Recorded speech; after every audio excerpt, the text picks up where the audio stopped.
This lecture is going to be about constructing exploratory graphs, which are graphs that you make more or less for yourself so that you can look at the data and explore kind of what's going on in the data sets that you're looking at.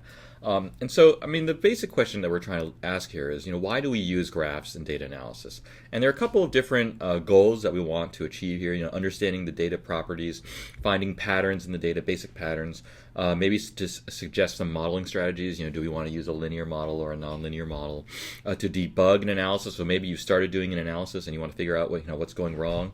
And then we want to communicate results too. So we want to present things to people in a graphical form. And exploratory graphs are really about the first four things on this list here. So we want to basically understand properties about our data. We want to look at some basic patterns, suggest some modeling strategies, and to debug an analysis. But in this particular lecture, we're not going to talk much about how to build graphs for communicating results, and we'll talk about that a little bit later in other lectures. So some of the characteristics of exploratory graphs are that they tend to be made very quickly, so they're kind of made on the fly as you're looking through the data. You tend to make a large number of them because you want to look at very different aspects of the data. You want to look at lots of variables, and you have to go through them kind of one at a time often. And the goal is for you to develop, as the analyst, to develop a personal understanding of the data set and to get a sense of how it looks, what are the properties, what are the problems, and what are the things that need to be followed up. It's just so you can get a sense of kind of what the data is looking like. And so if you think of an underlying question essentially of all exploratory data analysis, it might be what do my data look like? And so this is the goal for making exploratory graphs. And a lot of the things that you typically worry about, later on in terms of the appearances of a graph or how it's presented, you don't worry about now. So things like the axes and the legends are typically going to be cleaned up later. Things like and color and size are primarily used for you to kind of separate information, but you might, if you were going to present this in a different setting, for example in a presentation or a talk, you might think a little bit more carefully about color and size. So I just want to go through a specific example in this lecture, just so we can talk about the various types of exploratory graphs that you might make using a real data set. So here, this data set involves air pollution, ambient air pollution in the United States, and it comes from the U.S. Environmental Protection Agency, which sets national ambient air quality standards for outdoor air pollution. And the particular type of air pollutant we're going to look at is called fine particle pollution, or PM2.5. And the standard in the United States is that the annual mean averaged over 3 years at a given location cannot exceed 12 micrograms per meter cubed.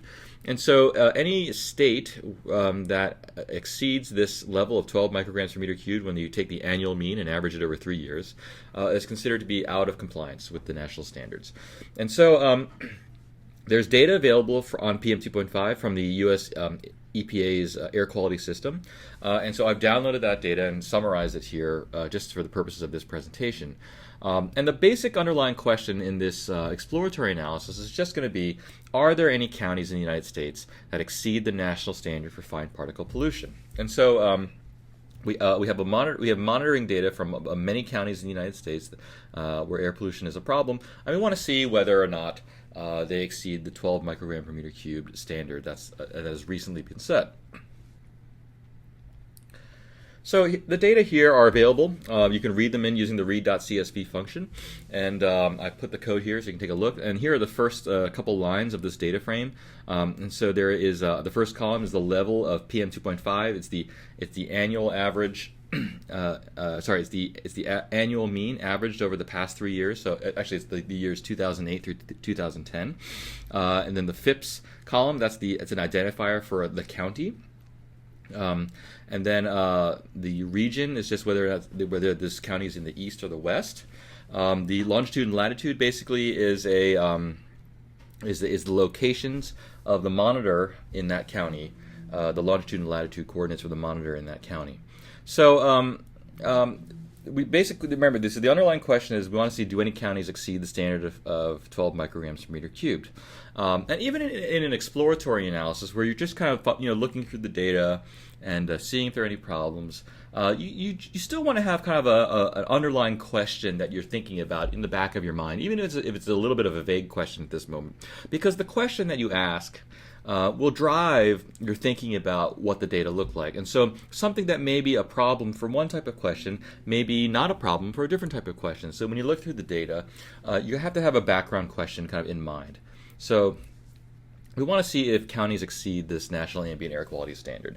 So we can look at one-dimensional summaries of the data, and here are a couple that I list out. One is a 5-number summary. There's box plots, histograms, density plots, and bar plots, and I'll illustrate a few here. So, I mean, the first one is the 5-number summary, which is really not a plot at all, obviously, but it's a summary of just some particular aspects of a given variable. And so the summary function in R can produce this summary, and actually it's a 6-number summary because it includes the mean. The traditional 5-number summary is the minimum, the first quartile, the median, the third quartile, and the maximum, and the summary function just puts the mean in there too. So here you can see the median is 10 micrograms per meter cubed, which is under the standard, and the maximum is 18.4, which is over, so there must be some counties that violate the standard, at least during this time period. And so you can see the third quartile is 11, and the first quartile is 8.5, and the minimum is 3.38 here. So here's a box plot of the PM2.5 variable, and I've just decided to color it blue. And you can see that the median is about 10, just as we saw in the 5-number summary. And you can see that there are a number of counties that appear to be over the 12 microgram per meter cube limit, and then there are many that are under it, so they are in compliance.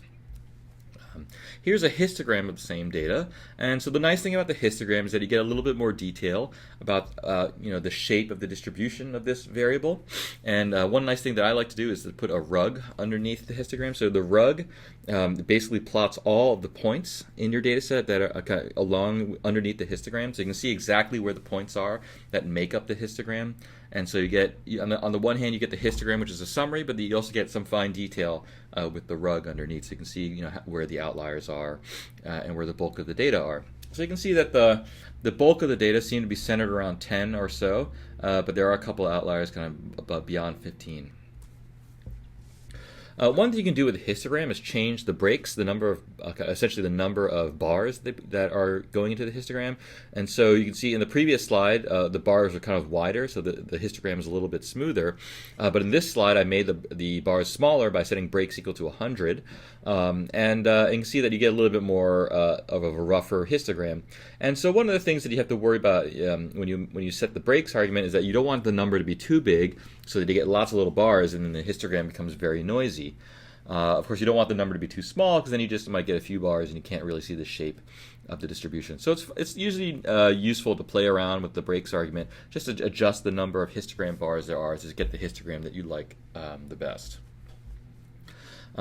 Here's a box plot that I showed you before, but now I've overlaid a feature onto the plot, which is this horizontal line at the level of 12.